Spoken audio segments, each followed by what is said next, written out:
Hello everyone, welcome to my live stream. Though it's not loading on Twitch, so I hope that it's working. It says live. Hold on, let me refresh. I'm going to do my intro, but let's make sure the stream's actually working. Okay, there I am. Yay! Thank goodness. It's working. Okay, welcome to my live stream. My name is Denise Hutchins, and I'm broadcasting to you from Studio Mikarts. Today is, Thursday, which means it's illustration day, but we finished the last illustration project yesterday, so it's time to start a new one. Before I get into explaining what it is, I want to do a little shout out for my charity of the month, which is Vegan Outreach. They always use positive ways of helping people transition into a vegan lifestyle in order to help animals, and that's the most important thing to me, is helping animals. So for every unique viewer this month, I will donate 10 cents in US dollars with a minimum of $10 and a maximum of $100. So I hope you'll bring all your friends to get that unique viewer count up. There's also a donate button. So if you also want to help animals, please donate to Vegan Outreach. So back to our project for today. It's actually something that earlier this year I was saying it's still early. Last month I was saying I didn't want to live stream this portion of the illustration process because it's just a lot of hemming and hawing, thinking, etc. But I did not have time to get anything done before the stream. And even more important than not having boring content is focusing on my main work. That's a huge thing I wanted to do this year, is focus on my main illustration work. So I would much rather have the brainstorming work live than do some little random project for 2 hours and not make any progress on my main illustration. So with that in mind, I've thought about what I can do, and it actually won't be too different from what I've done brainstorming for Chibi in the past. I'm trying to think of when I've done this. The custom emotes here on Twitch and on Discord, I do the brainstorming on stream. And so this will take longer because it's a more complicated project than a custom emote. But it'll just be the same kind of thing, and if I get done with brainstorming work and there's still plenty of stream left, then I'll do a bunch of practice sketches of the animals that I'm going to Gryphonize because it's going to be another Gryphon project. I'm going to just do some practice sketches of those animals, because that is part of my preparation process. I think I can even show you. This is not Gryphons, but this is what I did for my chibi cows. My onomatopoeia, whoops, I hit my camera. My onomatopoeia chibi cows illustration that I finished last year. Oh look, this is almost exactly a year ago. 0206. So this was a year and 2 days ago. This is the kind of thing I'm talking about. Just sketching the animals, not chibifying them or turning them into any particular style. Just practicing sketching them, and then here is where I started to chibify those cows to get the... Wow, the blue looks better if it's at an angle. Anyway, to get the cute style that I wanted, etc. So that's what we'll be doing today. And then this stuff that I really didn't want to live stream because it's just not visual content. Hopefully I'll be able to get that done before the next illustration stream next week, which, just so you know, that kind of stuff is looking up reference images that actually have the angles that I want, looking up the environment that it's basically finding reference images for everything, and finding ones with the right lighting or with the right angle and all that kind of stuff, and sometimes editing them so that they are facing a different way, or cutting them out and making a collage. I'm not going to put that on my live stream because I don't want to put other people's photography, because I use photo reference, of course, on my stream without their permission. I don't think that that's a very nice thing to do, so I'm not going to stream that point blank. But all this kind of stuff we could do. So my long explanation is over. First thing I've been doing, starting with, oh yeah, look at this! The very first entry in this, I guess you could call it a journal. I've been using it for brainstorming these Gryphon projects. And the very first one is my birthday card from 2 years ago, 2022. Birthday card, yay! So what I've started doing is writing a story just off the top of my head. And then that helps me visualize a lot more than just sort of thinking quietly without actually putting it in physically on the page into words. So I've done a similar thing with the, oh look, I even have my summer Gryphon brainstorming. I haven't started the summer Gryphon yet, but like here, I'll read you the summer Gryphon one. A blue Gryphon enjoys a dip in a cool pond. Sunflowers tower above, visited by bees, butterflies, and snails. Some sunflowers have fallen to the ground, and the Gryphon snacks upon the seeds as it gazes upon the busy scene above. So I don't necessarily illustrate this exact writing, but this just really helps me think of it in more detail. So that's what we're going to start with here. Most recent project that I put in here is the autumn Gryphon. I went from summer to autumn. No, I went from summer to winter to autumn without finishing summer because I was so stuck on summer, and then it became winter. And I was like, forget it, let's just try to do the winter one. And then winter was over again. Same thing happened with autumn. I was like, come on, it's just barely autumn. Let's start. It says I started in October. I didn't finish it until yesterday, and we're in the middle of winter, so I have completely forget about trying to get them done in the season. I only have summer left anyway.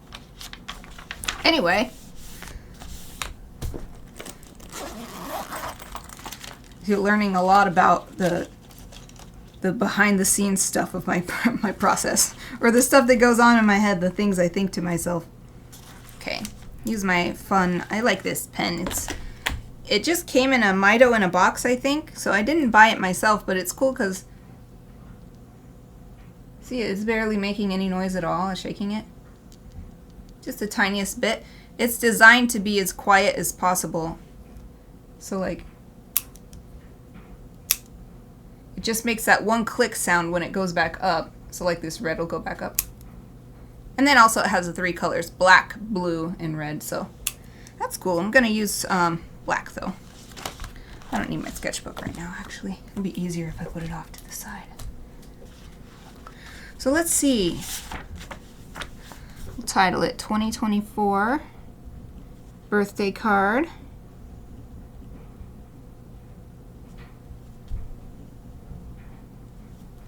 So this is going to be interesting. It's going to be a little bit of a writing stream. I've never really done that before. Let's see, put the date on the top. 2023, 2023年, no, it's not 2023, 24年, it's 2024. Yeah, it's because I looked at the previous time I wrote a date, which is 2023, but wrong. This is the first time I've messed up the date this year, so this is a commemorative moment. It took me all the way until February 8th to mess up writing 2024. Okay, 2024. 2月 February 8日, the 8th. Alright, that's good. Oh, I wrote 木曜日. That's Thursday. Yay! So last time it looks like I actually decided the Gryphon toward the beginning, but I might have done some other brainstorming elsewhere because I only have my little entry about the scene, and then I have like a progress update. Yeah, I started using it like a journal, but now I've just, oh, and I've got This is cool. I forgot I did this. I have some, like, feedback that I got from people. Oh, checklist for portfolio up. I'm getting distracted by my own little journal. I forgot all the different things I put in here. Okay. So, we don't know what kind of Gryphon it's going to be yet. I haven't decided. But I did like the idea that one of my viewers, Wolf, who I bet is still at work right now, suggested the idea of a baby Gryphon, and this is such a great idea. Never would have crossed my mind because I'm not really around anybody, so I just don't think about it. So I'm gonna put brainstorming as the title, but I'm gonna put baby Gryphon birthday, like probably its first birthday. Baby Gryphon's first birthday.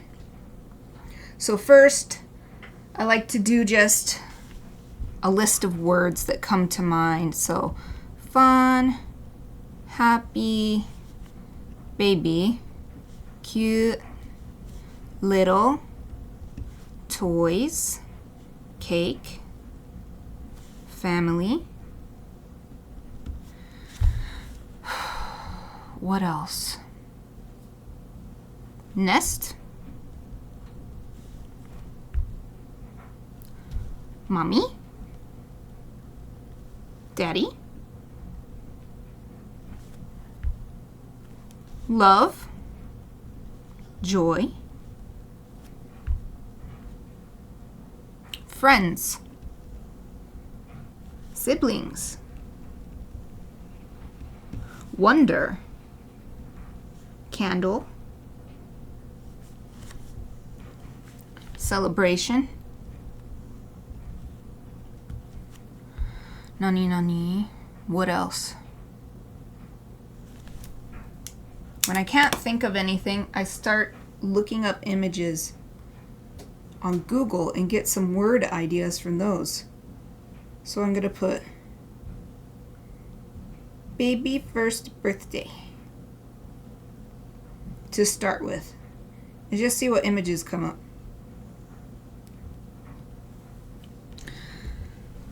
So there's a balloon, but I don't like depicting balloons. Here's like a little balloons are all over, but I don't like balloons because they create so much pollution. So I won't use balloons, but I'll just write it. There's no harm in writing it in my list, because it's just an idea, and if nothing else, I'm getting it down on the page so that I don't have to think about it again. Oh, number 1. This balloon has a 1 on it.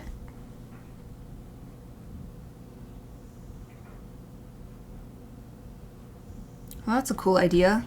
Sun. This card says first trip around the sun. It's a cool idea. Sparkles.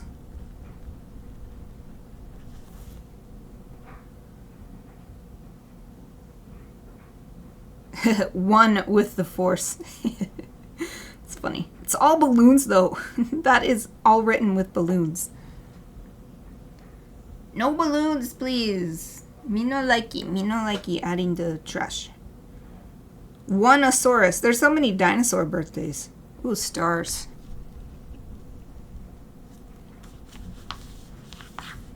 It's a lot of, oh, it's because it's shop. Okay, let's just look at the pictures. I'll put dress up.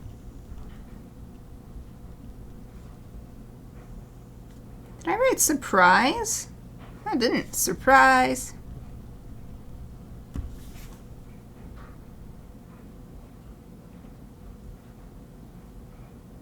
Here's some twins. All right, twins. Maybe it's twins. A lot of, so I was thinking about it, actually. Do I want, oh, this isn't even focused. Sorry about that. There. So I was showing my phone screen and it didn't focus back down, I guess. I was thinking about this baby Gryphon birthday idea, and would the Gryphon be born from an egg or born like a live birth, because with a griffin, it's a mammal on the back half, traditionally a lion. And even though there are some mammals, actually there's only one that I'm aware of that lay eggs, which is the platypus, one of my favorite animals as a kid. I think unless it is a platypus back half of the griffin, I think it's the manner of birth should correspond with whatever the animal the back half of the griffin is. So the idea of twins could be fun because many mammals give birth to more than one baby at a time. For instance, dogs have, usually have litters of like 4 to 12, depending on the breed. So I think that I'm going to put actually a star, because that would be even cuter too, to have two griffin babies or multiple griffin babies. I think 2 is more manageable though on a greeting card, because this is going to be a 5x7 half-fold greeting card, just like my autumn griffin that I just finished yesterday. Okay, so I've got cake. I'm going to put fine dress, because lots of these babies have like little bow ties or dresses on. Cuddling. Lots of parents cuddling their babies.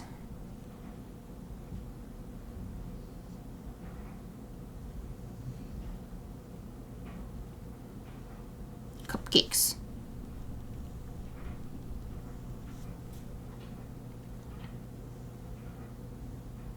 Trip around the sun.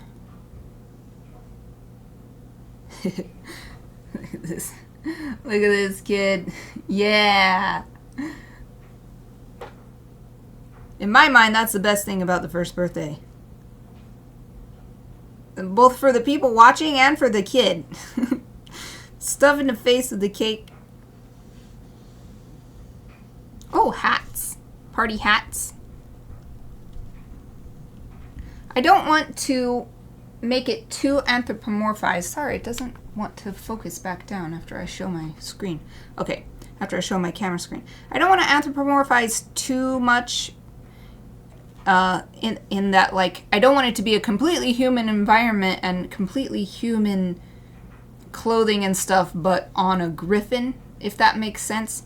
So the idea of party hat, I think, would be fine for my, I guess you could call it aesthetic. But some of the other things, like, I don't know, like here's a high chair and the baby is in the high chair. I don't think that a griffin would need a high chair. So I want it to be recognizable as a birthday celebration, but also feel like it's coming from a griffin's world.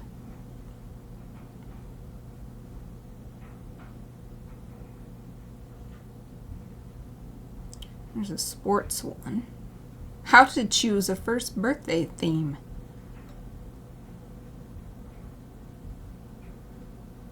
High chair.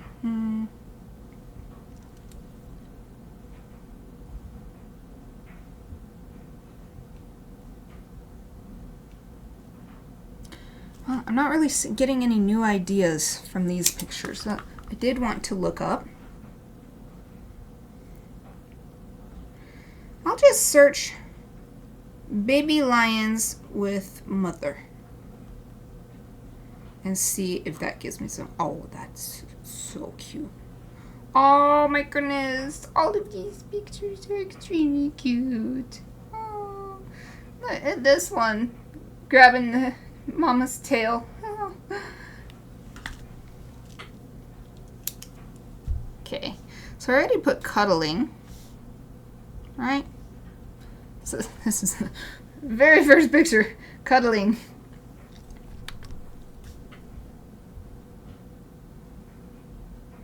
Actually, almost all of them are cuddling. Okay, this one, playing.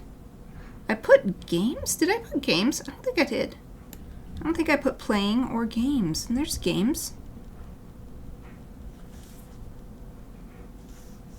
Alright, I put toys. Oh, how about kisses? Although this is the front half of the lion. With the Gryphon's going to be different, but this gave me the idea of just writing down kisses. Oh, there's another one. Oh, it's so cute. So cute.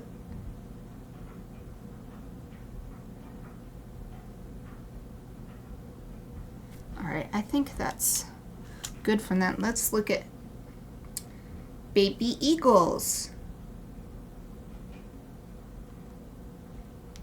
I'm not sure how I'm going to decide what type of Gryphon to make. Ah!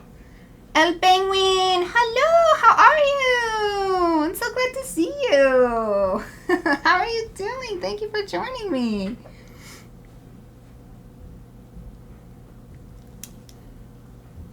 I am just working on brainstorming my next birthday card. 2 years ago, I made a birthday card featuring some Gryphons made of ospreys with white tigers for the back half. So osprey on the front half, white tiger on the back half. And they're all gathered around with a fish-shaped cake with candles on it and some presents wrapped on the ground waiting to be opened. And so I just finished my last illustration yesterday. So today I'm working on, this is the very, very, very beginning of the illustration process, just making a list of brainstorming words, and that's why I'm looking at, right now I'm looking at pictures of eagles with their babies so I could get some ideas. I already did write nest. How about feeding? I didn't write feeding. Did I even write food? I wrote cake and cupcakes, but how about feeding and food? Oh, that would be cute. Oh man, I just had a great idea. How about, so like the mommy and daddy, and we have twin Gryphons, are feeding the babies cupcakes. That would be so cute. Let's see. Called brooding. I looked this up just yesterday. Brooding is what it's called when the birds sit on the eggs. It's like, I knew there was a word for it, but I couldn't remember.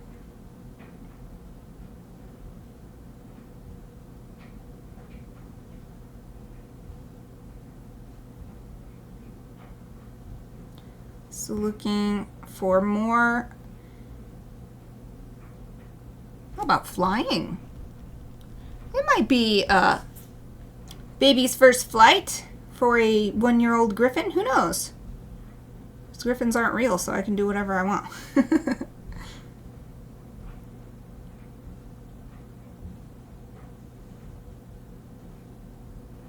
And they could be flying together.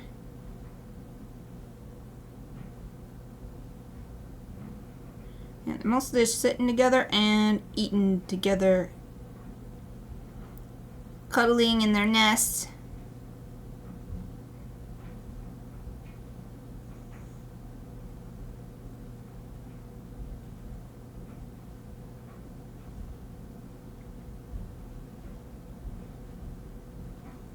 I love that idea of the...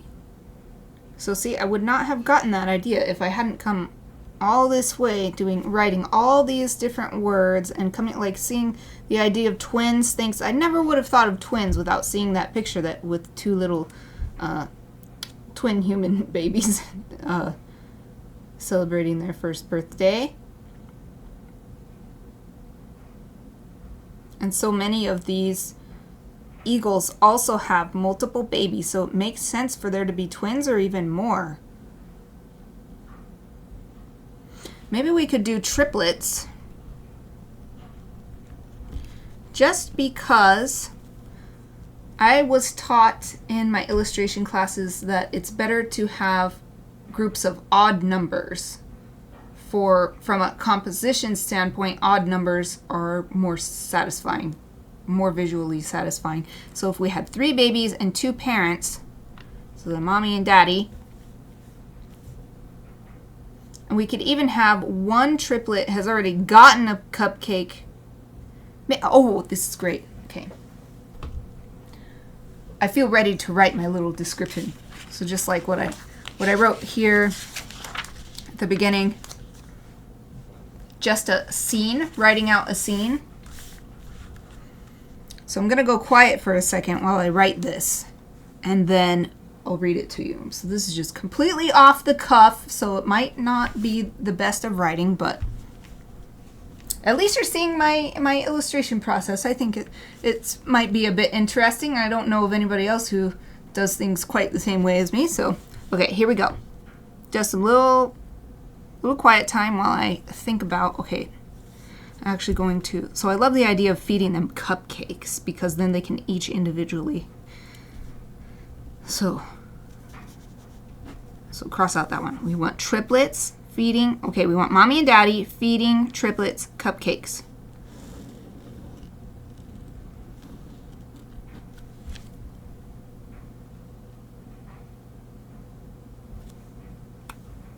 In the nest.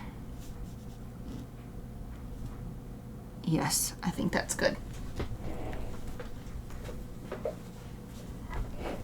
Okay, I'm gonna go quiet. I'm going to imagine my scene and I'm gonna write it.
All right.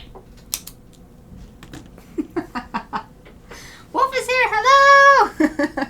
Of course you came during my super quiet writing session. How are you? Thank you for joining me. Seems a little bit earlier than usual. Did you get off of work early? Or maybe you're enjoying a nice day off?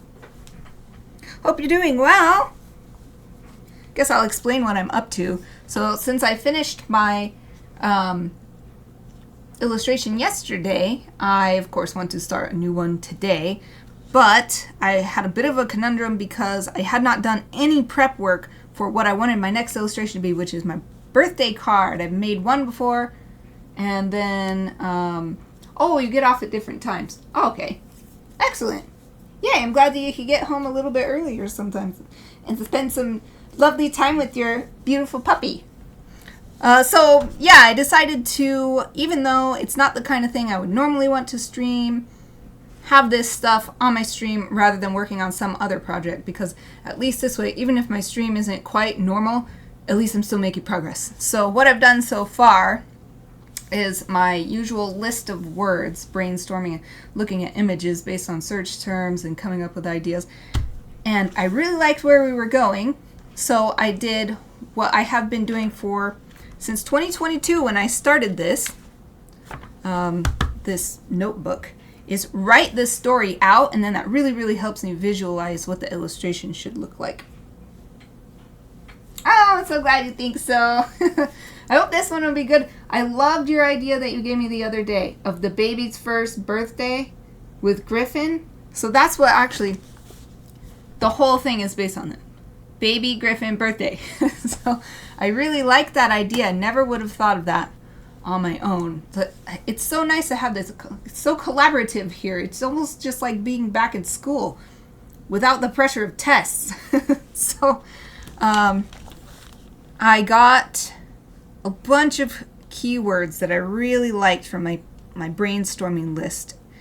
And the keywords that I focus on is mommy and daddy, triplets.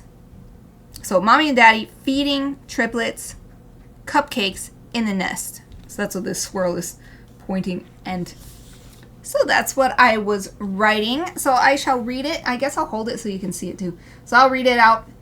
Again, this is totally off the cuff, so it's not the greatest writing ever, but a mommy and daddy Gryphon stand to either side of a nest filled with 3 hungry baby Gryphons. They're celebrating their first birthday. The nest is decorated with flowers and flags, and the babies all wear cute party hats. The parents are feeding their children delicious cupcakes. One baby has already eaten their first one and has frosting all over their face. One baby is chomping their cupcake, and the third baby is waiting, mouth open, for the cupcake to drop.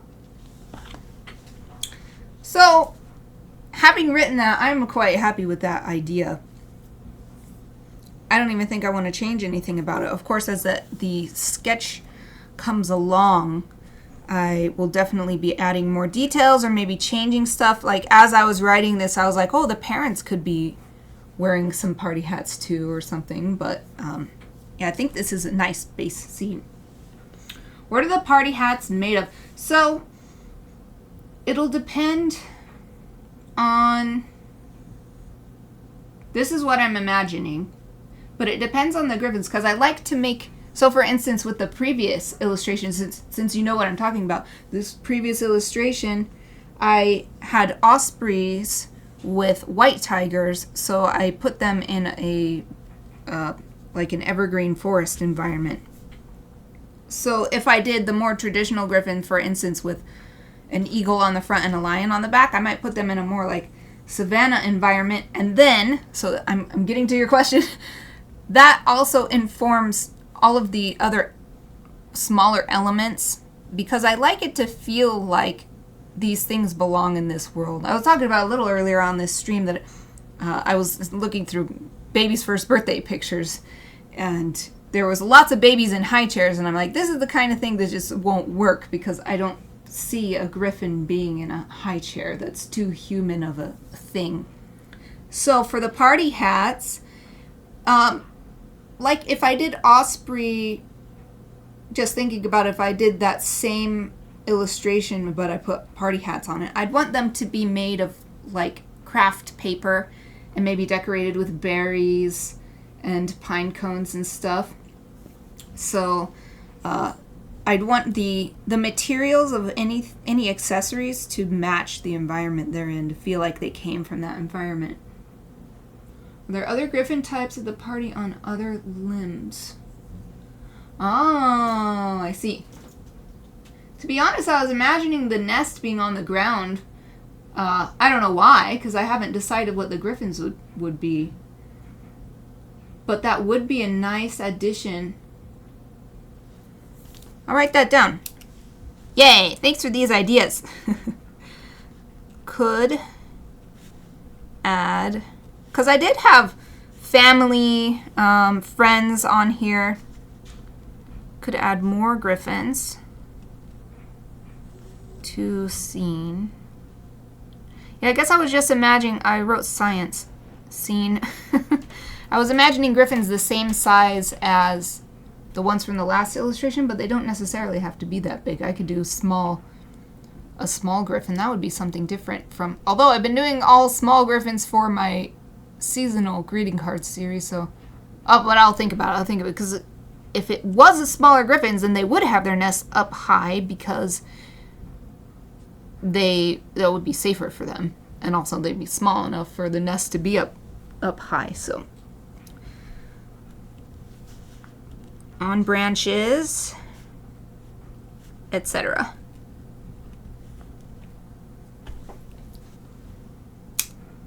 And it's so nice that there's an aesthetic for, like, how can I say this? When I was looking up how I would want the present wrappings to be for that previous illustration that I did 2 years ago, the birthday Gryphons, I did not want it to be like shiny, colorful, metallic wrapping that didn't match the environment. But there's like this whole aesthetic of like craft paper or dried, big dried leaves, or, you know, stuff like that. So yeah, that's true. And since the back half could be say for instance, it could be like a bear. The back half could be a bear, and it could be like in a den.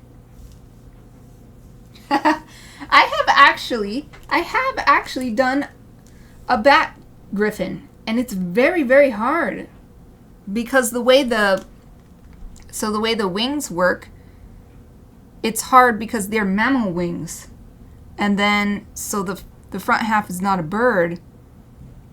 But even then, even if you just make the front half a bat, like even the head, then it's all a mammal. But it's just a flying mammal. The wings attach on, so bats are so cool. I'm doing my hands like this because the wings, unlike with a bird, the wings attach to the back legs on bats, and so it's a full body wing, kind of like a flying squirrel. So it's so hard, but that's a fun idea. Bear Gryphons in a den. Yeah, it could be. Yeah, I was just imagining it just sort of being on the forest floor, but that's so similar to the previous one. Doing it somewhere else would be nice, or could be. Oh, you're giving me great ideas. Could be like a beach bird. You know, so many beach birds either nest on like a cliff face. Okay, I gotta write this down. I love doing brainstorming on stream. Brainstorming on stream. I'm so excited. My brain is like beep, beep, beep, beep, beep, beep. I can't even speak. Okay. Could be we'll put coastal bird. That's a better word than beach bird. It could be a beach bird. Could be a coastal bird.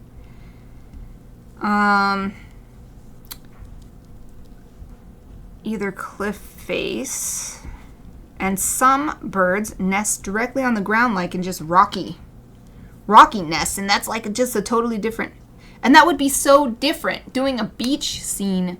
We could even have the ocean in the background. Okay, either cliff face or on the beach.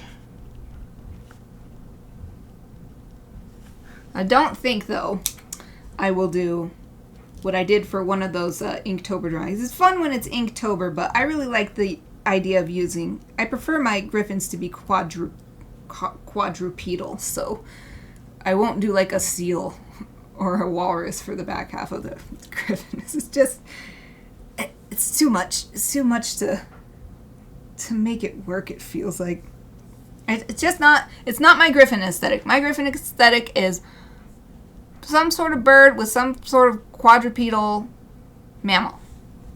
There, boom. Yeah, Bat, Bear, Griffins in a Den could work for a fall seasonal card. That could be... Because Bat Bear has such a great ring to it. Bat Bear. So whether it's a Gryphon or not, it doesn't even need to be a Gryphon. It could just be its own animal. Bat Bear.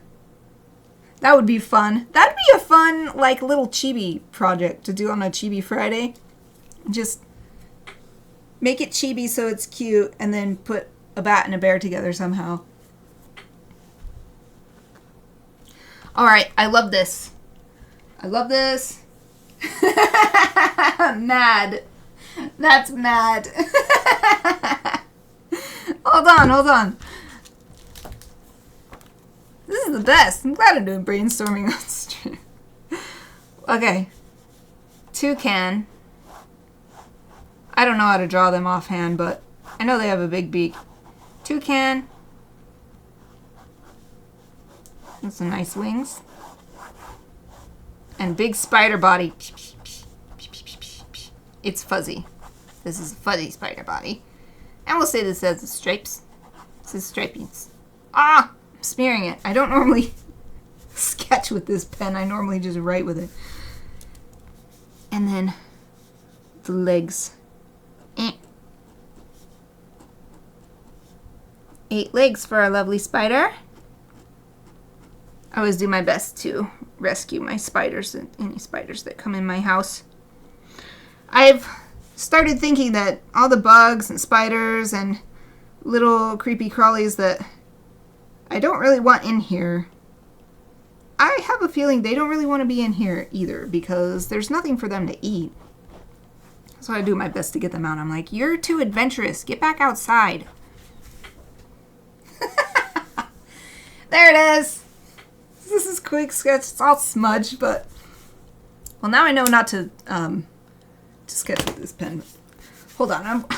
It's all over my hand, but that's where it got smudged.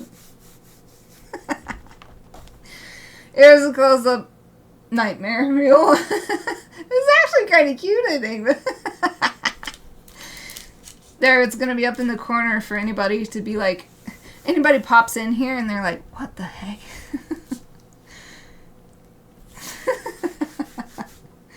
Yeah, this is awesome. This is actually more fun than class, because in class everybody else is working on their own project, and it's... You might exchange ideas, but then it goes quiet as you get back to work on a project. Okay, I think I got... No. Okay, I think I got... Look at that. Yes, nice and clean. That's just a freckle. Okay. Let's look up coastal birds. This is excellent. Coastal birds. I always choose the bird first, and then I choose... Oh, I love this sandpiper. But it would probably be better if I can find one with a beak sturdy enough for a cupcake. Oh, I think that's the first time. I think that's the first time anyone has used the little happy ranger. Oh, okay. Have a great time. Hope you and Ari have the best time at the dog park. Thank you for joining me and all the awesome ideas. It was seriously so helpful. So there's all these lists of birds I'm just sort of looking at. Ooh, this one might be nice. Let me see. Cormorant. I think these are pretty big too. I'm liking the look of the... Let's see if I can get it on here. This is the cormorant. I like the look of this beak. It looks like a beak that can pick up a cupcake. So let's search cormorant.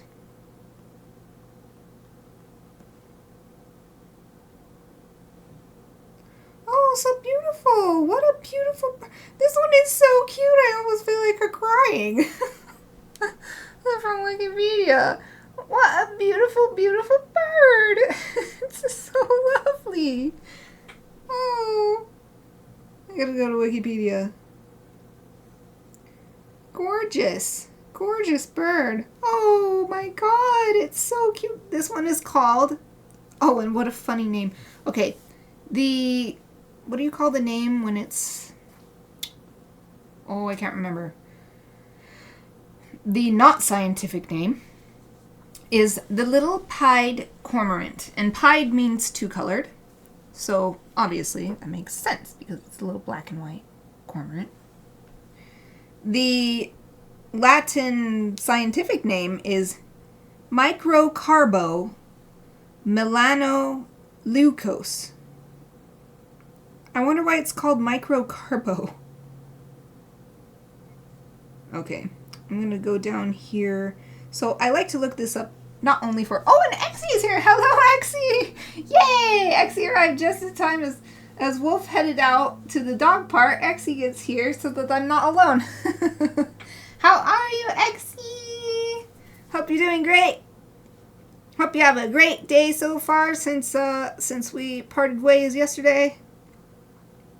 So this is I've been working on brainstorming this whole time. Okay, I gotta let you know what we're doing. So Wolf, I think, jokingly suggested a toucan spider griffin, so I did a little, from imagination, a little sketch of a toucan spider griffin. I'm gonna put this in the corner so that people will be surprised. Oh, excellent! I'm always glad to hear it. Oh, yes, I am good. Thank you. Yeah, it's been, wow, getting close to break time. It's been a great stream so far, even though I was a little hesitant to stream my brainstorming process for a more full-blown illustration versus just the brainstorming I've done for the custom emotes. It's actually worked out really, really well, and I'm very happy with the progress that we've made, and I feel like it's not been too boring, hopefully, for anybody watching. Let me make sure this is focused. My camera doesn't always like to focus on this writing, it seems. So I've gotten to the point where I'm trying to choose a Gryphon. And I found this freaking adorable, if it'll focus, doesn't want to focus. I want to show you the cute bird. Okay, I think you could sort of see it. Sorry, it's not that great. But it's the little pied cormorant. I wanted a coastal bird because that's a very different scene from my last birthday card illustration. And then when I found cormorant, I thought that would be nice because my scene has the parent griffins feeding birthday cupcakes to their babies.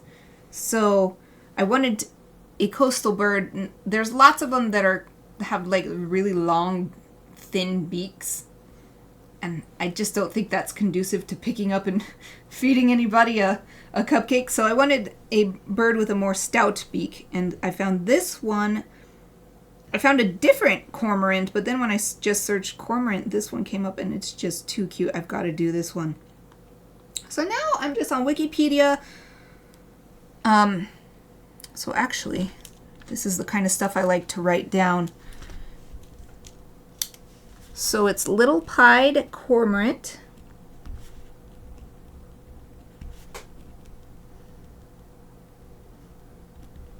And I like to take down some of the stats about where they live, what their sizes are, just different things that seem of interest, because then that helps me with deciding the environment that I will put them in and what kind of mammal that I will match them with. So,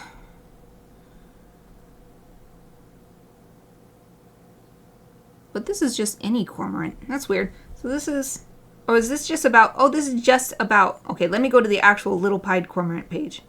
Oh, here's the picture from the front. Oh, they're just so lovely. I love these. I've never heard of this before. Oh, sorry, my camera was focusing. Okay, there we go. Oh, they're so cute. How beautiful. They're of least concern in their conservation status. Oh, there's several other names. It could be called the little shag, or it could be called the kawaupaka. Australasian waterbird. So that's good to know. Australasian.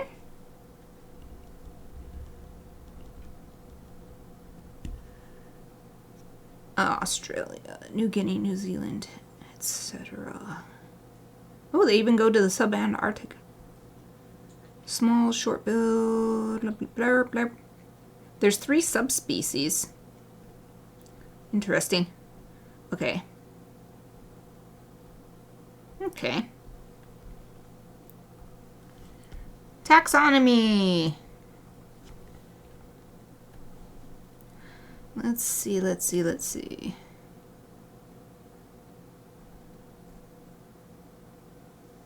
I guess none of this is anything that will help me determine what animal to put it with.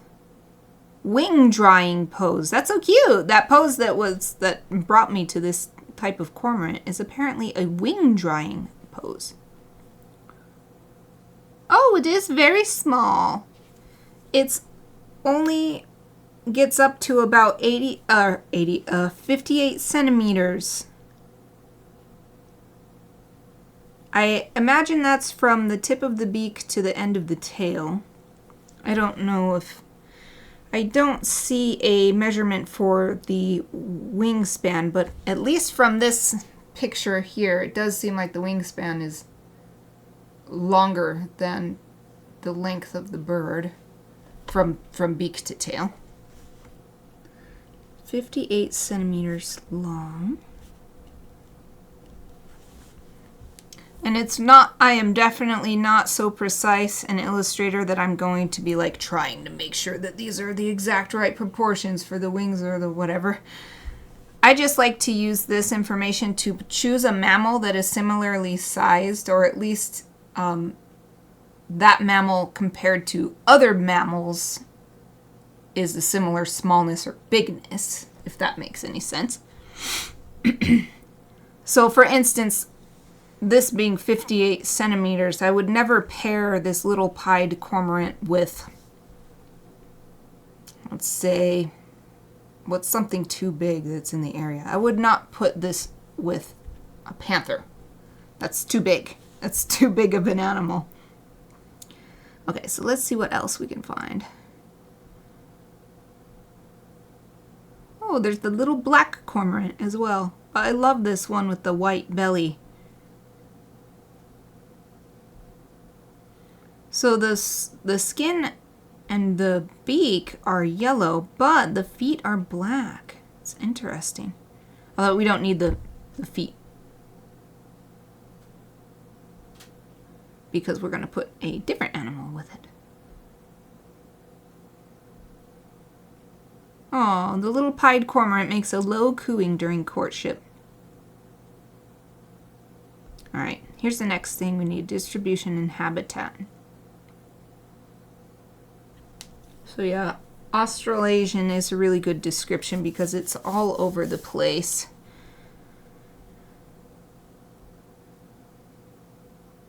Oh, okay. It seems to live...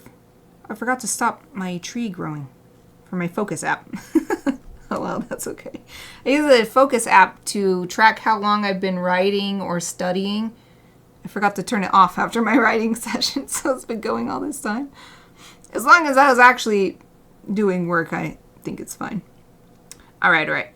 So what I was going to say before I got distracted by that notification, it lives near bodies of water such as swamps, lakes, lagoons, estuaries, and the coastline. So it doesn't have to just be a beach scene. It could be any. Well, it doesn't live near rivers, but estuary is kind of close. I'll just write them all down. Swamp, lake, lagoon. Lagoon is magical. It always sounds like a magical word. Estuaries, coastline. I was imagining a beach scene, though, like an ocean beach scene. So I'll probably go with that. Okay, let's see. All right, hold on. I'm learning. It's time to learn something because this says, so I clicked the feeding tab, and it says the little pied cormorant is a benthic feeder. Oh, it finds its prey on the sea floor. What? How is that possible? They dive Ooh. Okay, this is what I wanted to learn. What is it called? The name comes from ancient Greek. I'm probably pronouncing this wrong, but benthos, meaning the depths. Oh, cool. Benthic feeder. So it's like we probably need a mammal, a matching mammal that is a good swimmer. 15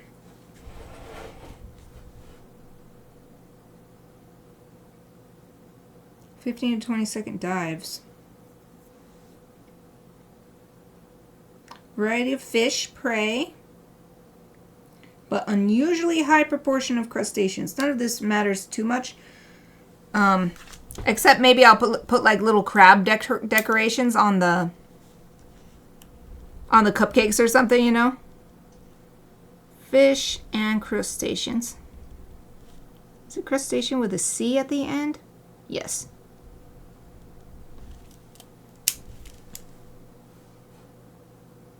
Oh, they also eat eels and insect larvae.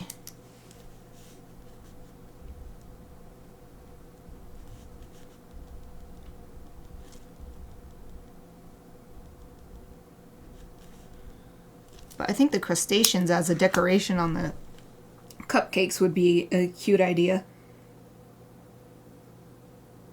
I guess eel is a fish, but it feels like not a fish because it's so different.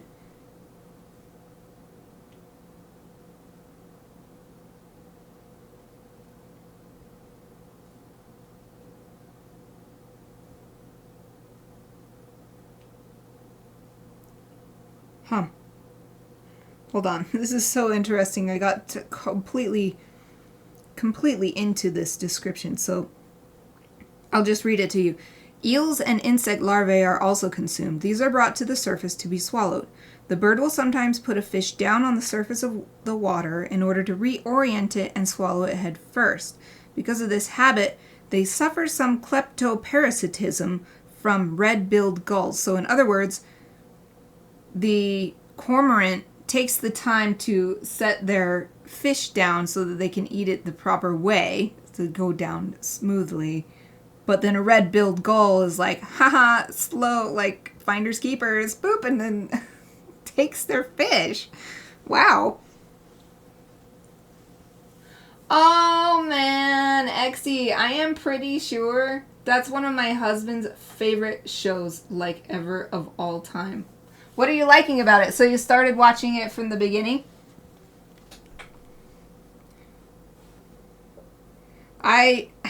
He's talked to me about it so many times, but I don't remember what it's about really. I don't watch too many TV, like other than anime. I don't watch too many TV shows actually. I think it's because I've been burned. Like, my favorite show forever was X-Files, and then I finally watched the whole show from beginning to end, and I was so disappointed the way they ended it. And then, again, my favorite show after that was House MD, and I was so into it, but then I think it was around the 6th season, it just got really dark, and it just didn't seem like the same show at all. Like, it was so devoid of hope and so negative, and everybody was always angry and hurting each other and all this stuff, and I just didn't like it, and I didn't even finish the show because it got that bad, and so like I've been burned a couple times. Wow. You're watching it really fast. You started a week ago, finished 3rd season tomorrow. It must be really good if you have gotten through 3 seasons in a week. Is it a funny show or is it more of a serious show? It's so sad. My husband talks about it. Well, he used to. I think it ended and then he doesn't talk about it as much, but it's definitely one of his favorites because I totally, as soon as you wrote that name, I was like, oh. But I don't remember anything about it because I have not seen it. I'm looking at the breeding section now, which I think is the most important for what are their nests like and what are their babies are like. So This will probably be the last research on this bird that I need. Oh, that's such a great idea. So I've got to move to the next page. But this says, nests are often located near other water birds, such as other cormorants, herons, ibises, or spoonbills. So we could even put other, like some other griffins, like friends, instead of just family.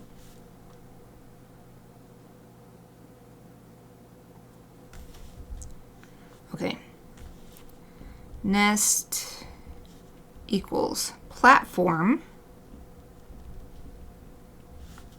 of branches and sticks.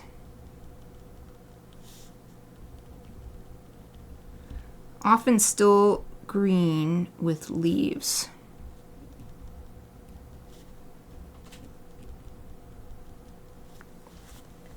Oh, it's funny. It's funny. That's funny. Maybe one day I will find out.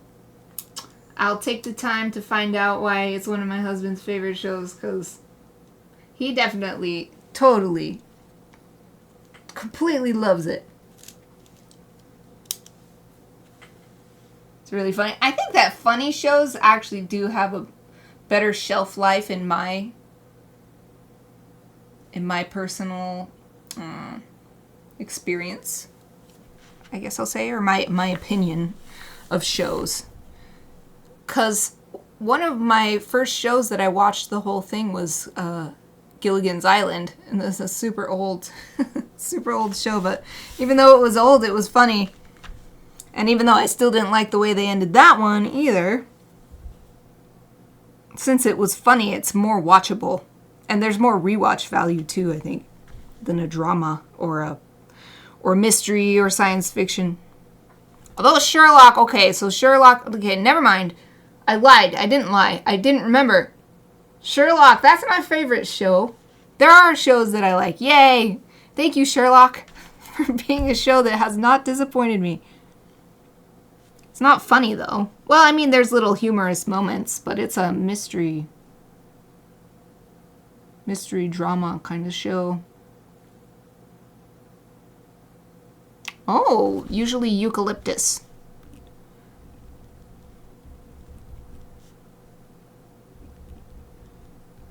Eucalyptus sticks.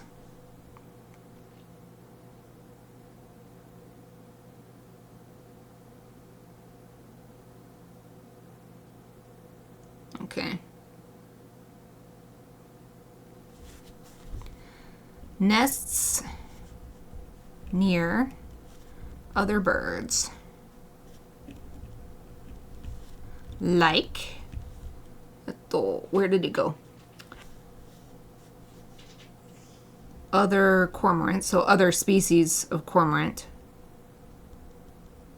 I suppose, or maybe they're same cormorants, but same species, but they don't nest alone.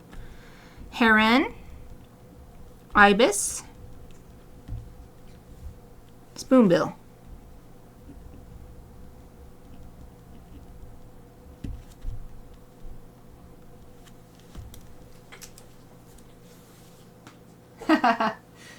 I feel like British humor makes you admire rather than laugh. I suppose another one that has excellent shelf life, now that you said British humor, I never get tired of any of the Monty Python or anything made by those people. Those ones are always those are evergreen for me. The humor in them. I wish we had shows like that again. I guess it was just a thing of the times, or the certain people that just happened to get, and it was this wonderful collaboration of minds.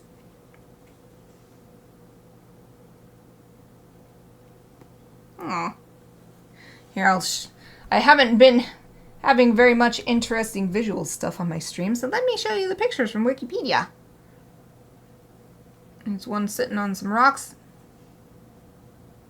This one's got to be a different one because the beak is black, I guess. Or maybe it's just slightly different, but it's still got black and white, so Ooh, wow, look at, there's a whole bunch of them. Yeah, this one has the yellow beak.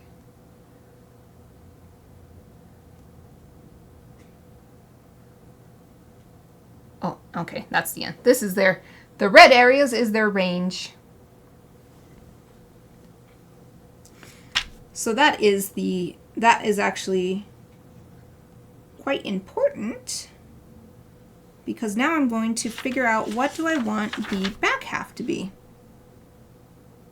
Although, oh, it's break time. It's actually past break time. So I shall go on my little 5-minute break, do some stretching, and I don't know, get a drink of water and stuff. I hope everybody else will also take a break. Make sure to look at something in the distance to give your eyes a break, do some stretches, etc. And I will be back in 5 minutes.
Hey everyone, I am back. It was great to take a break because I realized I didn't even have my water bottle ready. I just didn't need it. So I didn't notice. And I have to drink almost 2 more water bottles to get my... I try to drink 4 of these a day. I feel the best when I drink 4 of those filled with mineral water, so... take a few more sips. Okay, so we left off looking at the little pied cormorant, so now I want to look up. So let's see. Let's put aquatic.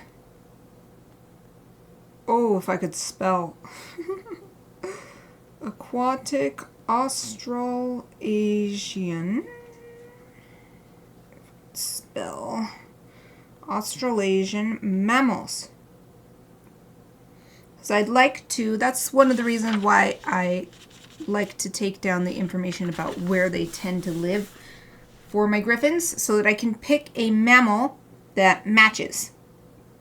And it's usually, in a really general area, unless the bird is only located like on this one island or whatever, then I really try to find a mammal that only lives on that one island too. But marine mammals, but I didn't want to do a seal or anybody because it's just so, it doesn't look like a griffin to me. For me, griffin has to be quadrupedal, otherwise it's just a different kind of mythical animal or a different kind of fantasy animal. So I might have to choose something that's not necessarily aquatic now that I'm looking at this list. So it just has like whales and dolphins and those type of people.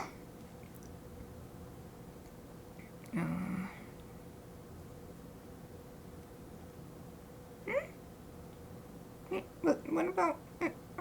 Okay, here we go. Oh, these are still seals. Yeah, I don't think I can find one. Marine mammals. Okay, so not marine. That's not what I wanted. Okay, I'm just going to have to look up Australasian mammals and see who lives close to water. That's what I'm looking for.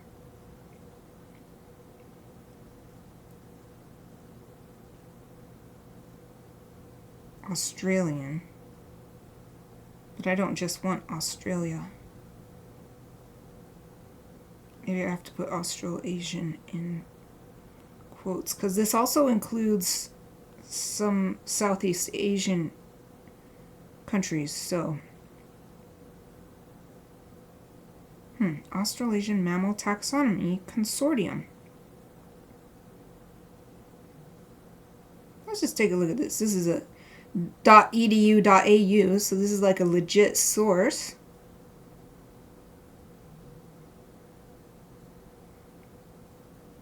Oh, this is just like numbers. It's not really talking, it's not like a list of all the mammals. Well, maybe I'll go to the Australian Mammal Society.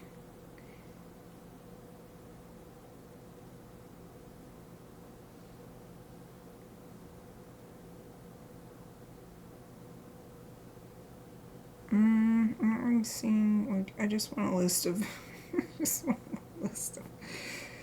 of mammals in this area.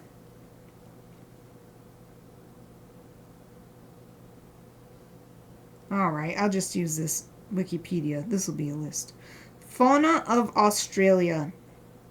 If I don't find something I like that matches this bird in Australia, then I'll go to like New Zealand, and then we'll just like move around on the map.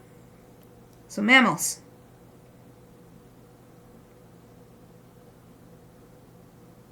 Aw, so sad. Becoming extinct in 1936, the Tasmanian tiger was the largest carnivorous marsupial to have survived into modern times. So sad that it couldn't survive, though. Couldn't survive the humans. Hey, there's platypus. That's aquatic.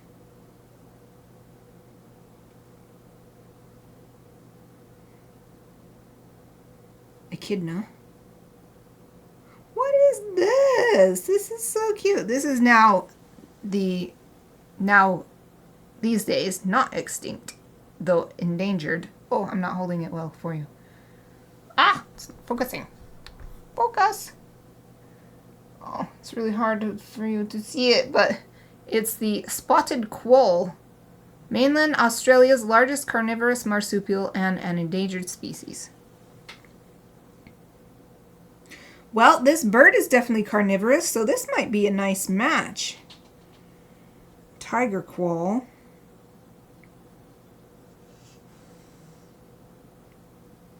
So it's also known as the spotted tail quoll. The spotted quoll is spotted tail dasyure, or the tiger cat.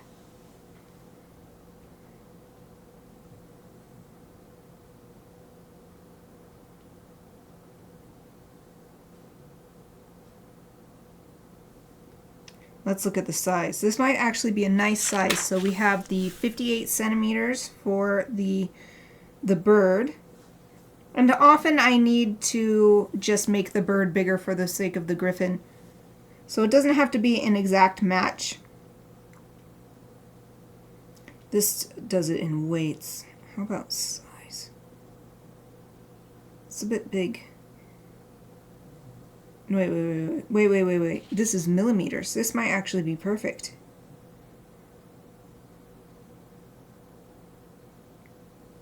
So the length, and that's including their very long tail. Here's a skeleton. They have quite a long tail. It says the average length. Why is this in millimeters? And this one was in centimeters and it's smaller. You'd think the smaller one, it's written by different people. So I shall translate it into centimeters. So 93 centimeters for males, 81.1 centimeters for females. Or this other one, this other subspecies, is 80 and 74. So 74 is not too far off, especially considering a lot of that length is the tail. So let's choose this. So I don't see any reason why not. It's got the correct location on planet Earth.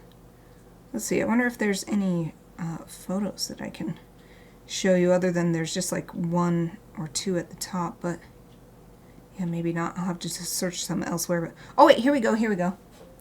Let's look at their pictures. Tiger quoll. I don't know if I'm saying that right. It's Quoll, so it's kind of hard to. There it is. Oh. Sleeping. Oh my goodness. So cute. Oh, this is just... There we go. There's this other one that was at the top of the page.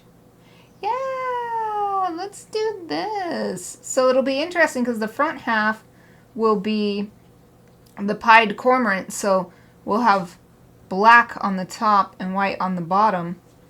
And then I think I'll just make the black continue, but then instead of being white on the bottom, we'll have these spots, and it'll be black and white spots. So I'll take the color from the bird, so these are clearly brown. Instead of, I don't want it to look like it's just literally half a bird and half a mammal stitched together. I want it to look like it's supposed to be together. So I'll just change a little bit about the mammal half. So let me write this down. Yay! So now you know this has been my procedure for all of these Gryphon illustrations ever since my first Gryphon greeting card back in 2022. Tiger quoll. Oops, I was gonna write gwoll. It's a Q, not a G. Tiger quoll. And I'll just write some of the corresponding information. Australian east coast. I saw the map. It was on the East Coast. And the size, I'll just put the biggest, so 93 to the very smallest from the other species, the other subspecies, 93 to 74 centimeters. See where they live. And it does, yeah, found in eastern Australia where more than 600 millimeters of rain falls per year. Historically was a much greater range.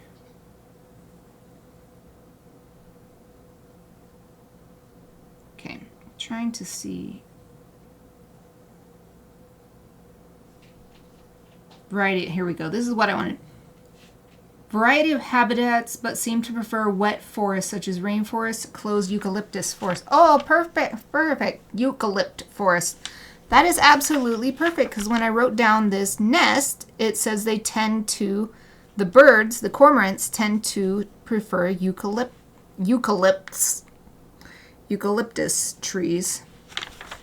So that's perfect. That's a perfect, like, their things are coming together to make these two match and be a good griffin in my mind. So let me write this down. Wet forest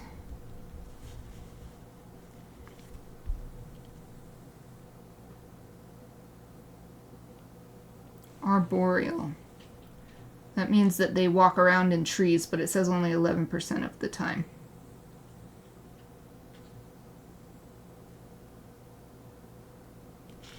Wow, they eat platypus. Wow. They eat oh wow, they eat wallabies. Bandicoots.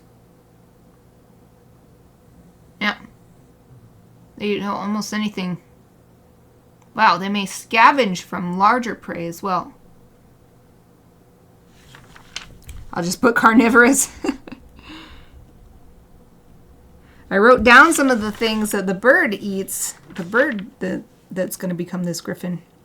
But it was a much shorter list. I'm just going to write carnivorous for this. Because it doesn't really matter as much anyway since it's the back half of the griffin. So the front half is more important, I think, for eating. For the what does it eat? How does it get its food?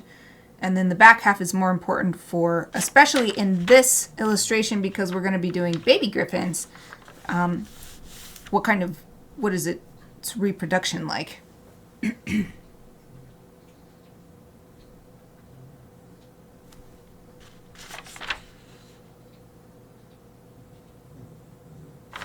So yeah, I think that's the next thing I want to know is where... Wow, these quolls may be... among other animals, be preyed upon by masked owls. And many other, some snakes. Interesting. Okay. I want to find out how do they reproduce. Life history? I guess that's... generally nocturnal. That's good to know. Just to keep in mind. The eyes are on the bird half, so probably the bird half is more important for whether the griffin will be awake during the day or during the night.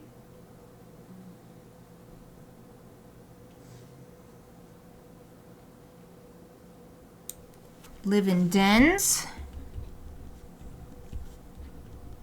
All kinds of dens. It has a huge list, including hollow logs. So I think I'll probably keep the idea of the griffins being in a nest. So it's kind of like a hollow log. It's made out of a tree anyway.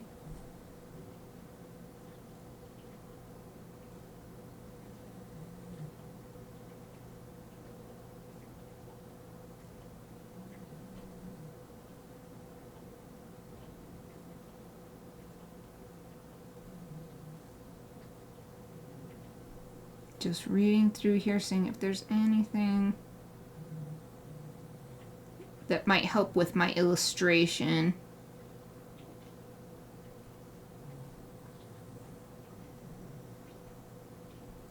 Oh, here's more reproduce seasonally. Midwinter, which in the southern hemisphere is June/July.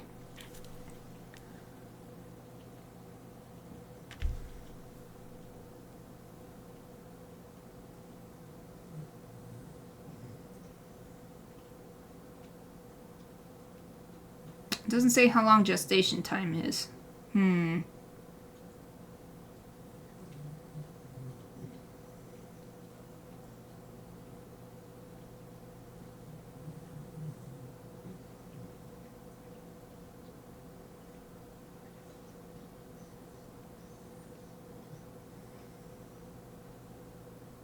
Aw, that's so sad. Has this one line by itself at the bottom of this section. They do not usually last more than around 3 years in the wild. That's sad. Well, our griffins are going to last a lot longer. Alright. I think that's enough research. I know the two animals I want to combine and what sort of environment I want to put them in. So for the rest of this stream, let's just do some practice sketches because this research stuff and writing, brainstorming is as far as I wanted to go on live stream in terms of more cerebral, I suppose, parts of my illustration process, because the other stuff that I need to do is just gathering images specific to the scene I want to create and then collaging it together so that I have a general idea of the scene and then I draw from that. I'm not going to do all that image gathering and stuff on the stream. That is too boring, and I don't want to show other people's photography without their permission. Other than, you know, I'll just do the quick little Google thing, but I don't want to have it just like displayed for the whole screen or something. So, on the same page with this spider griffin, what was this? This is the SP? Yeah, let's use this one. Let's try it. Toucan. Oh, it's too big. Spider. Suggested by Wolf. 2024 02. The 8th. This pen's too big though. I need a smaller pen. How's this one? Let's see, 2024. Oh, this one's almost the same size. Why do I have two of the same size pen in here? 2024 birthday griffin.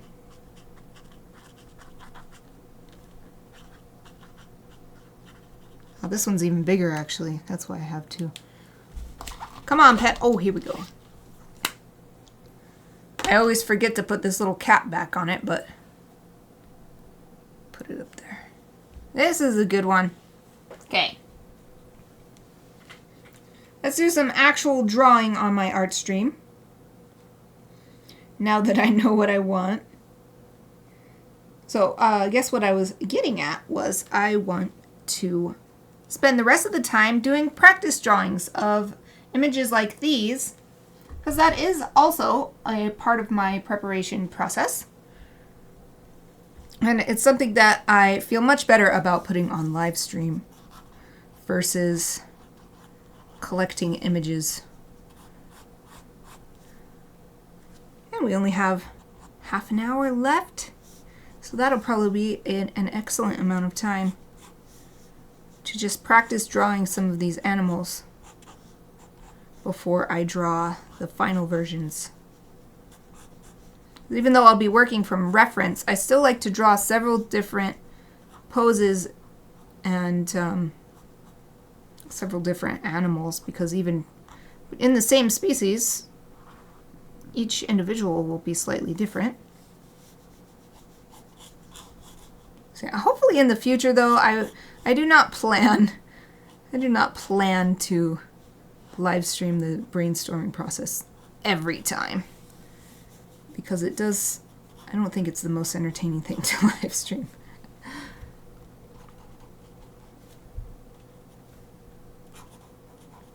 So hopefully next week I'll be able to get all the rest of my prep work done, and we can just start on the final sketch, or maybe some thumbnail sketches. I don't mind doing thumbnail sketches on stream.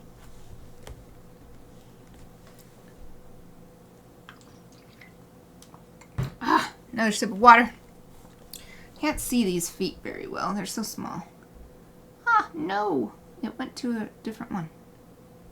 I just want to make it bigger. I see. It looks like, so interesting. So it has a webbed foot, but it uses, so there's only 4, but it uses one to curl back, the one on the inside, to grip on this like wall.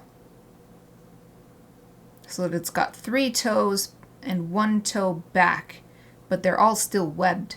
So that's very interesting. The leg actually comes out up higher, not at the bottom here. It comes out up here.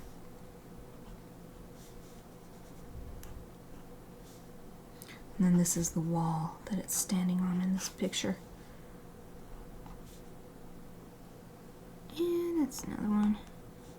Another leg. Oh, but it's very fluffy down here, so you can only just barely see this foot. And the wall keeps going over here. Okay.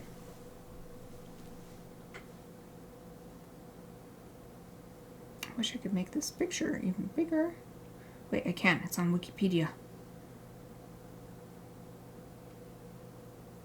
Back to Wikipedia, my favorite. Okay. So I'm going to draw this one again, but I'm just going to focus on the face.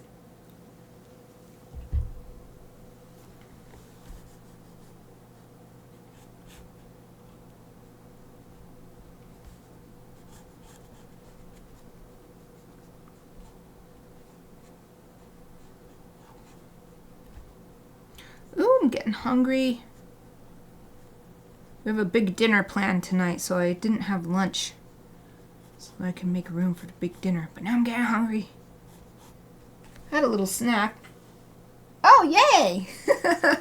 Welcome back! Yay, thank you! I'm glad that you love it. Yep, just doing some practice sketches for the rest of the stream. To practice drawing these animals. Because there's still some other prep work I need to do, but it's like, no, I'm definitely not going to stream that stuff because it's not entertaining at all. And a lot of it involves like just looking at random images on the internet, and I don't want to stream other people's random images other than the little bit of showing you on my phone.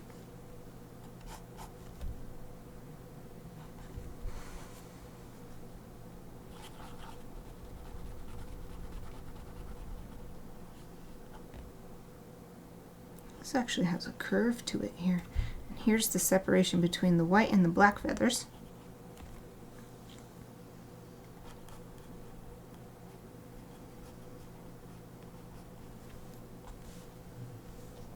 Now the beak should actually be bigger. I drew the head too big.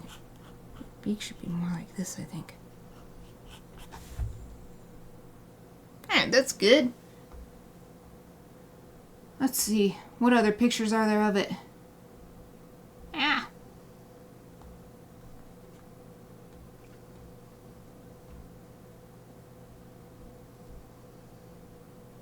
Gotta go back to this. Here we go.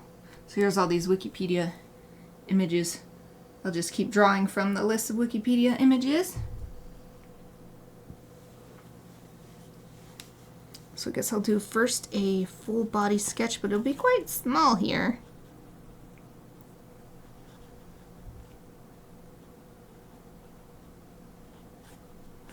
It's a very curvy head. Its neck is even coming up a little bit.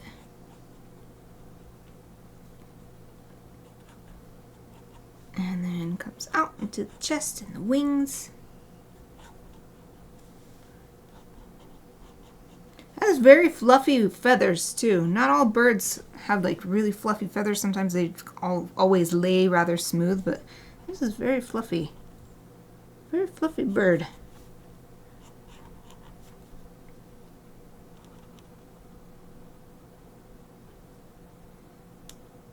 Almost looks like it has a mohawk because it's fluffy on the top, and then the way the black comes down from the beak like this, or not down, it actually goes up like a mohawk, like a punk.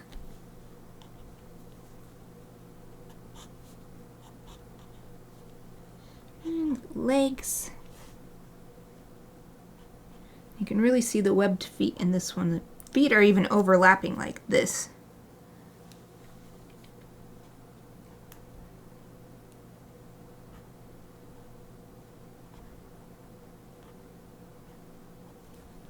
And the other foot.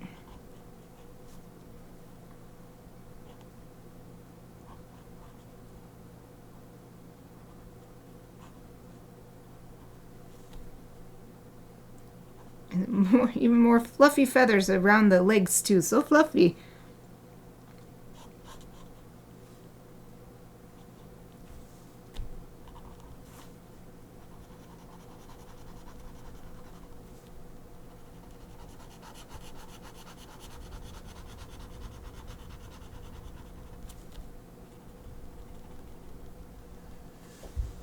And you can see a little bit of black on this side too. Feet are actually black too. It's very interesting to me. I always just sort of assume, and I guess it's actually it's not that often true, but it just always feels in my mind that the beak should be the same color as the feet. But now that I'm thinking about it, lots of birds have different colored beaks than feet. Oh, that one came out pretty good if I do say so myself. Let's do a little close-up on... So we will need these feet. They'll be the front feet of the Gryphon.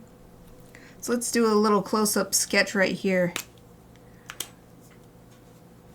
of the front feet.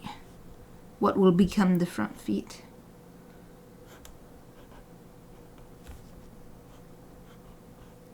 Oh, it's ending up way bigger. It's gonna go off the page. That's okay though, it's just practice sketches to get in my brain the idea of this bird. What it feels like to draw it.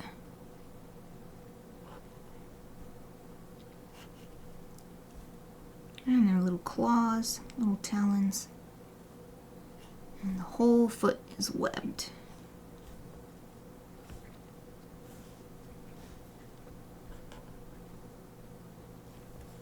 And then the other one comes down at about where this claw is. So it's going to be coming out of the beak of this head sketch that I did. Let's see, this comes all the way over here, and then the other toe is branching out in the opposite direction. And then the big toe in the middle coming down right next to this claw.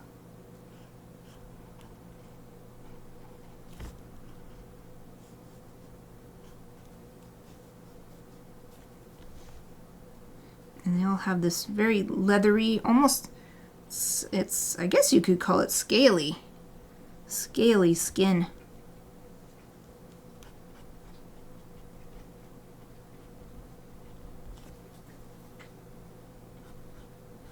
And here on the legs it looks even more like shingles, like on a roof,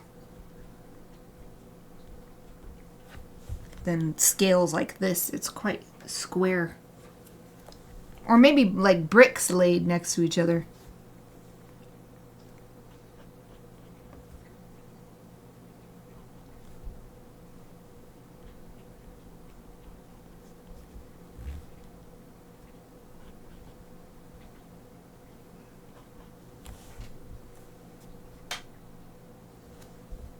Oh, and here you can actually see fourth toe right here. because there's 4 toes, and they're all facing forward. But you can only see 3 on this foot, but I just realized you can see all 4 on this foot.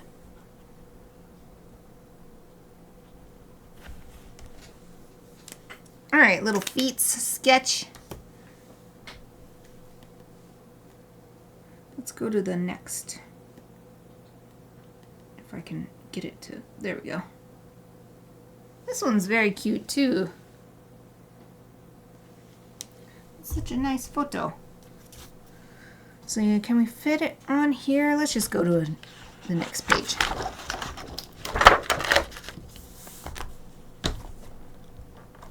I don't like wasting paper by only drawing like one little thing, but I also don't want to be perfectionistic about it and be like, no, I must fill in every single square inch, otherwise it's a waste of paper. No, that's fine. We'll just move on to the next page. I love how graceful their necks are. This is just beautiful. And then the way their shoulders come and the wings.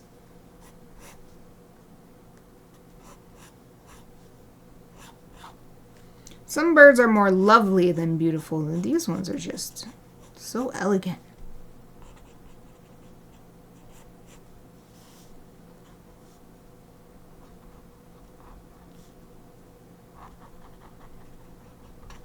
Spiky, fluffy head. And their cupcake grabbing beaks. They don't know that. They don't eat cupcakes, but my griffins do.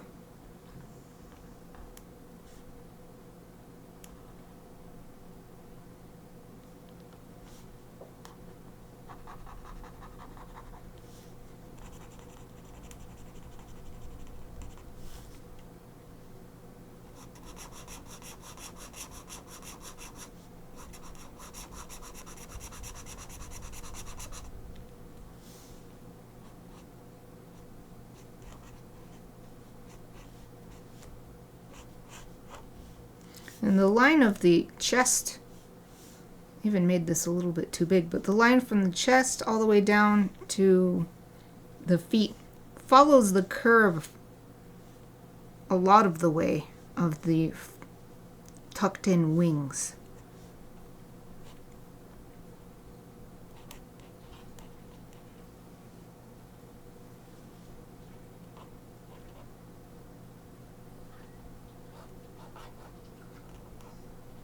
And his feet are very flat from this angle.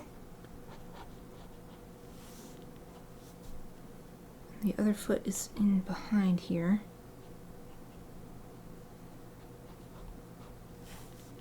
And then the tail comes down. It's too bad we won't see their tails as griffins. They do have lovely tails too. It feels very appropriately sized.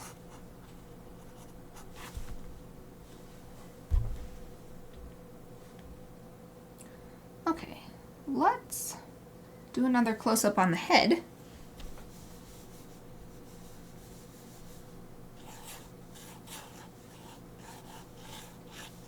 We've got a very, we'll call it an egg-shaped head. The beak is a little bit shorter than the rest of the head.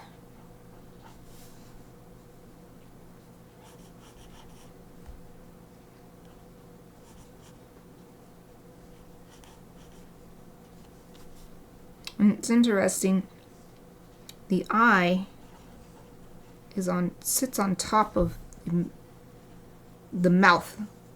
So the mouth doesn't end before the eye starts if you're starting from the tip of the beak and looking in ways.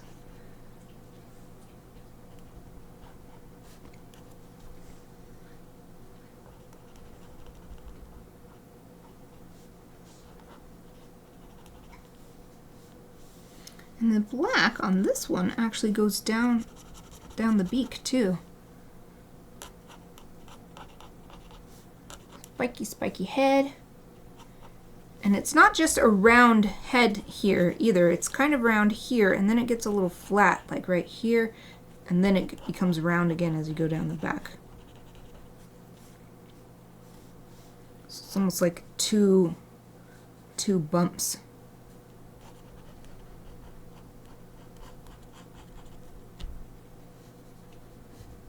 This is still coming back before it does. Very sharp curve and goes back the other way. What beautiful birds. Birds are just so beautiful in general. It took Gryphons to get me to appreciate real birds.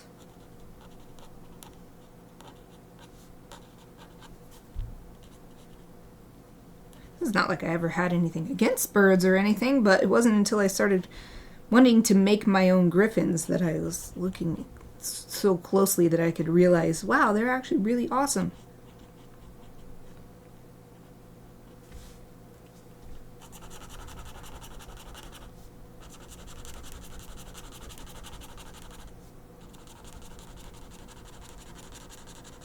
Just adding the black scribbles to indicate the different colors, the contrast between the different colors on the feathers.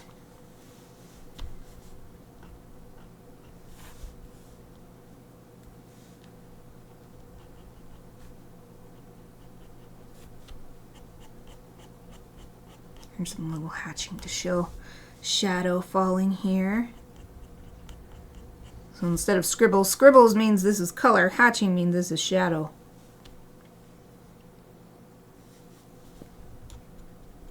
There's little tick marks for texture. Even though this is white, you can see a lot of texture in the feathers.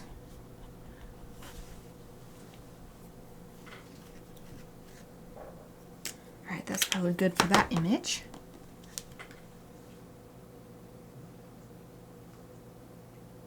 Although I kind of want to draw the wings. A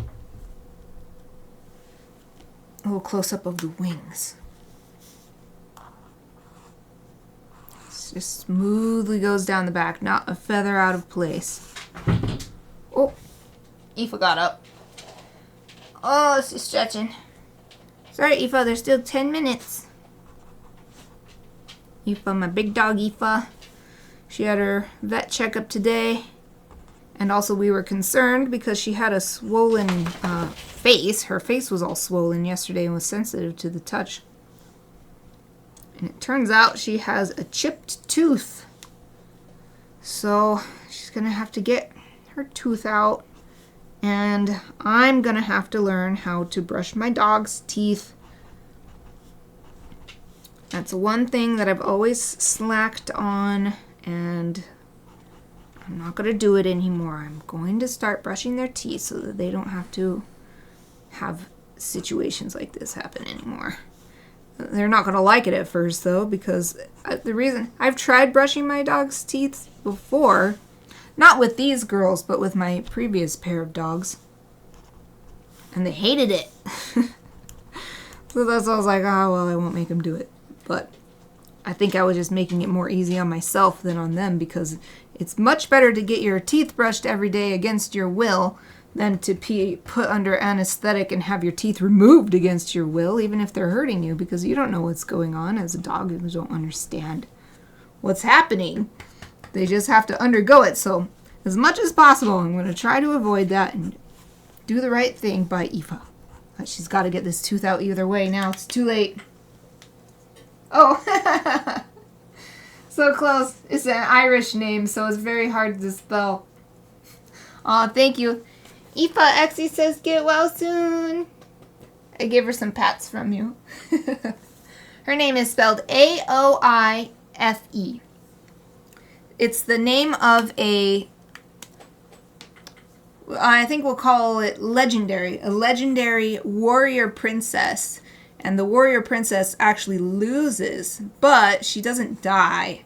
And she continues on as she gets married and becomes queen or something like that.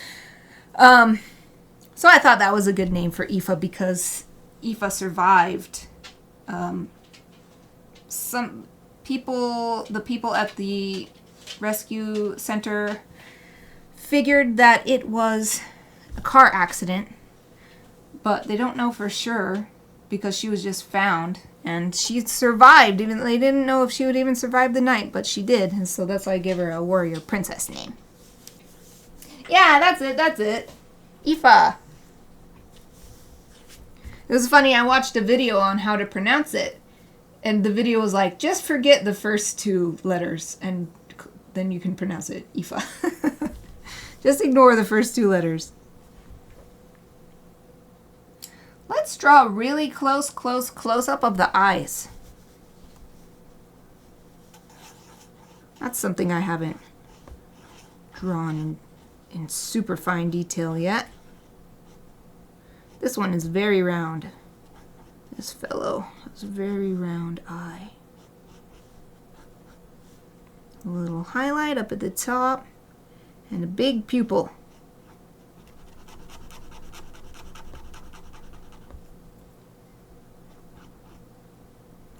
And it seems to be blue eye.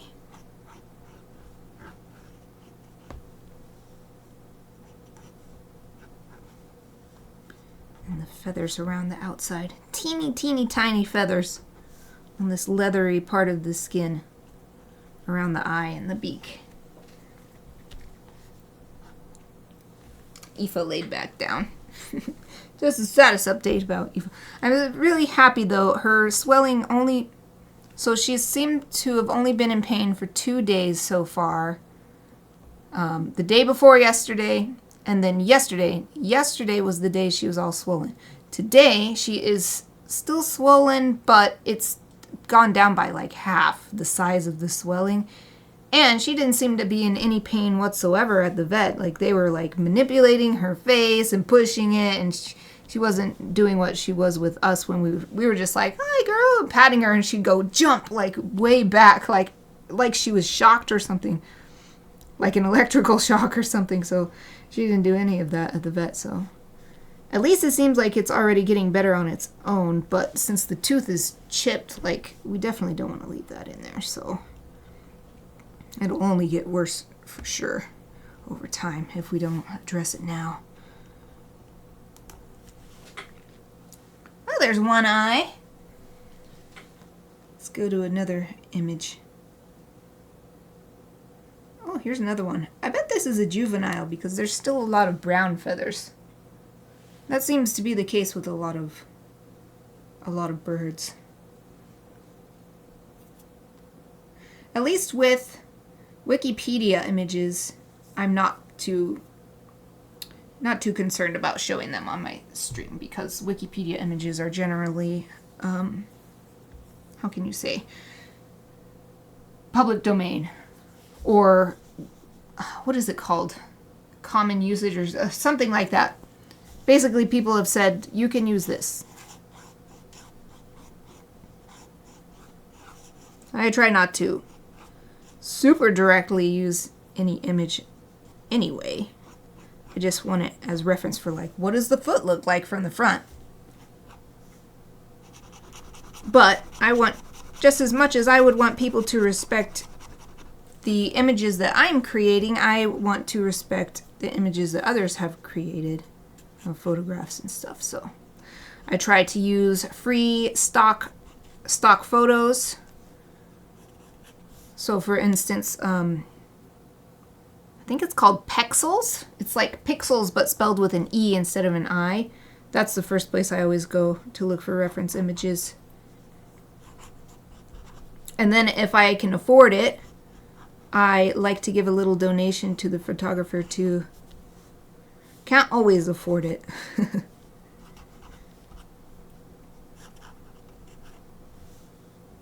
Yep, this one's eye is blue too. Blue irises. I'm going to put a note here for me.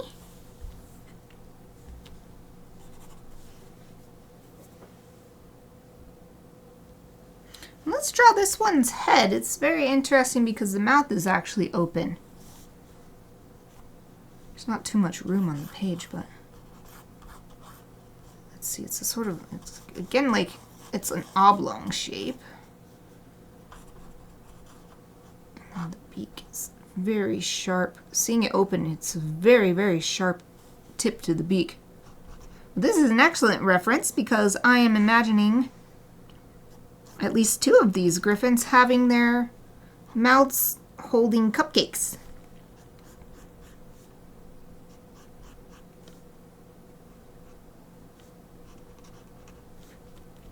And then the eye. So this actually, the opening of the mouth actually comes way farther back because the eye has to go here.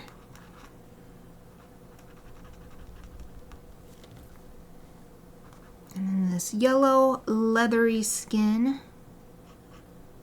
And it comes down here as well. And then you can see the inside of the mouth a bit. So we'll put a little bit of hatching to show that that's inside. I just realized I have not noticed the nares on any of these, so I wonder where those are. The nares / nostrils.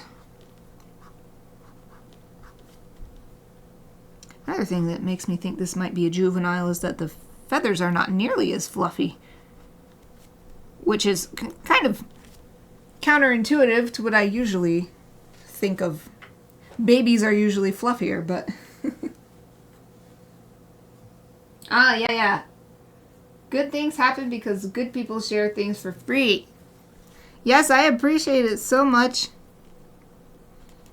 Yep, as much as possible, I use things that people have purposefully listed as use for any purpose. Or at least, like, you can use this as long as you're not just...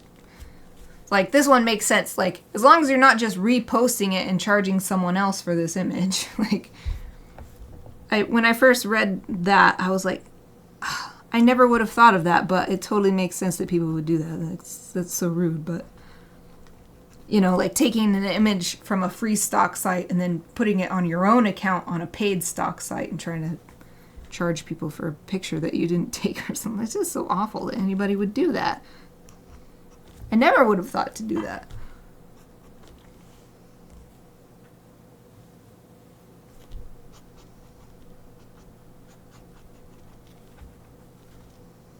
Boop, boop, boop, boop. So you can really see, it's kind of hard to show it in the sketch, but on this image you can really see the feathers going this direction for the whole head and this very first beginnings of the neck, but it's all twisted and leaned back too, so that the feathers are now coming toward the viewer on this part. So it's sort of like, I'll draw some arrows. The feathers are going like this, but now they're coming out like this. Not just going down, but coming toward the viewer. Interesting. Oh, but we're at time. Ah! Yay! This is awesome. We made excellent progress. So we'll do a little recap. We got all the brainstorming done. We got a scene written out for this illustration, my second birthday card illustration. Picked out the bird and the mammal that is going to be coupled with it to create a new Gryphon, and then we did these sketches, including the Wolf called it nightmare fuel, toucan spider, sketching the little pied cormorant. So I'll get some more of this prep work done off stream so that next illustration stream on Wednesday, we'll hopefully start with thumbnail sketches, or maybe even getting started on the final sketch. Oh, you're welcome, you're welcome! Oh, what a cute emoji this is. Oh, it's so cute. Okay, so let's find someone to raid. I learned last time that you can raid a channel that's offline. So this time I'm actually going to check to make sure. Axis Games is streaming, but they're doing Jacques Jean, which I don't want to do because I haven't started it yet and I don't want any spoilers. No spoilers. Ooh, a bunch of people are streaming Suikoden 3. But we could also just go to Margot Simone Art. I went to her yesterday.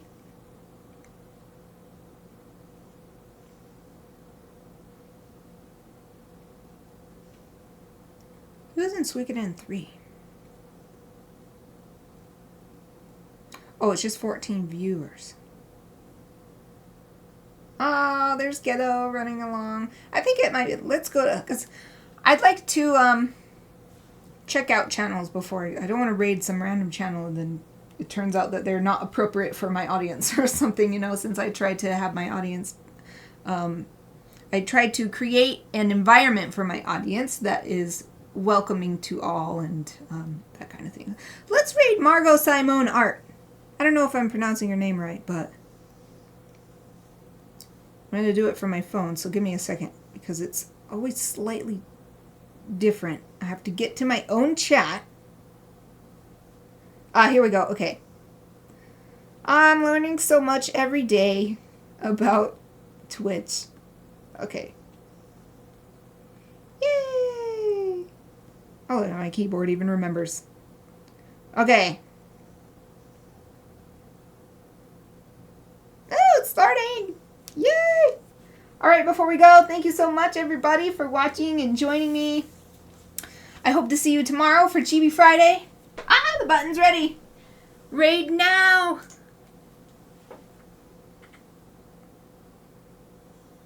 Oh, she's on break. She's on break, but at least she's streaming. It says I'll be right back. Alright, so for anybody who's still hanging out in my channel or watching the recording on YouTube, I'm going to be ending the stream now. Once again, thank you so much for watching. I hope you have a great rest of your day.